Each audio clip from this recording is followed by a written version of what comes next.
Hello, welcome. My name's Andy. Thanks for joining me for this video. This week it is the first week of Lent, or the Sunday will be anyway. So Lent is a time of the year, if you don't know, where we build up to Easter, and it means different things to different people, but it's a time when we sort of slow down a little bit more simply and think about our lives, so that when we get to the big day, the Easter day, we've got a sense of having gone through done some work. Okay. So the passage for today is a very short one, and it's the story of Jesus going into the wilderness to be tempted. This is traditionally always the first reading in Lent, and we've taken it therefore slightly out of order. If you remember, a few weeks ago, was it about 6-8 weeks ago, we talked about Jesus' baptism in the River Jordan. And this bit follows directly on from that in Mark's narrative. So Jesus appears out of nowhere in the wilderness. He is baptized by John.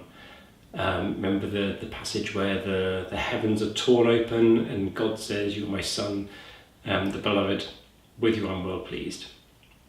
And then it says, immediately the Spirit drove him out into the wilderness. He was in the wilderness 40 days, tempted by Satan, and he was among the wild beasts, and the angels ministered to him. Okay, that's it. That's the passage. A lot going on in these few lines. Both Matthew and Luke's Gospels, they're much longer than Mark, and they give a bit more detail. They clearly had a few more details about what went on than Mark had to write down in his one. Mark just has the very bare bones. Mark doesn't say anything about what Jesus was tempted by, unlike the others. He doesn't talk about Jesus fasting. In Mark, it says the angels kind of ministered to him, fed him. Different sort of take on it. So Mark is trying to get at something else. We don't know if Mark stripped away some of those details or whether he didn't know about those details, but the temptation story in Mark is quite different. There's less about the temptation part, but more about a battle. This battle between Jesus and Satan, which occurs all the way through the book of Mark. That's really what Mark wants to get out of this. Again, like last week we had the passage about the Transfiguration, if you remember, where Jesus appears on the mountaintop, clothed in whiter than white clothing. And I made the point there that it was a bit like a new Adam. Jesus is like a new Adam in Eden. And this passage is again very much like that. It's Eden rebooted. Remember, Adam was in this garden and this outside place. The tradition is that the angels fed Adam. Before the fall, Adam was fed by the angels. Got the same thing going with Jesus here. And of course, Adam and Eve by that stage were tempted by Satan. The serpent in the garden was this tempter. The thing is, Adam, the narrative goes, gave in. Adam succumbed to Satan's temptation. And that's how the story reads, that sin entered the world and death entered the world. And from that point on, the story in Genesis spirals badly out of control and things get worse and worse.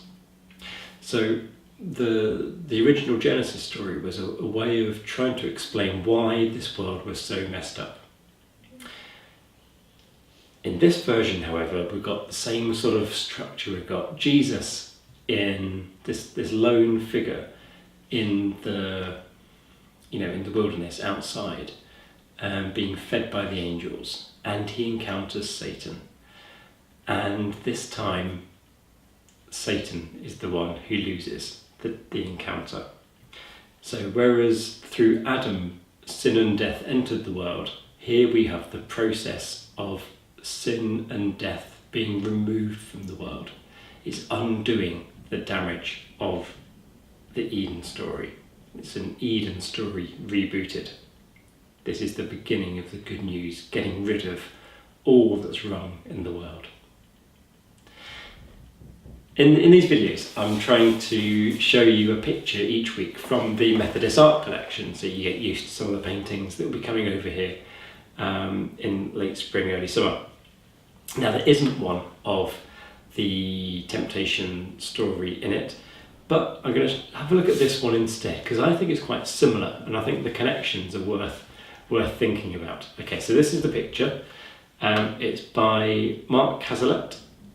We had one of his before, a few weeks ago. He was the person who painted the Nathaniel under the fig tree, if you remember, if you watched that one. Okay, so Mark Cazalet here has painted Jesus in the Garden of Gethsemane. So it's not in the wilderness. You perhaps wouldn't know that from looking at it, but this is the Garden of Gethsemane. And we'll get to this story later. But again, it's a time when Jesus is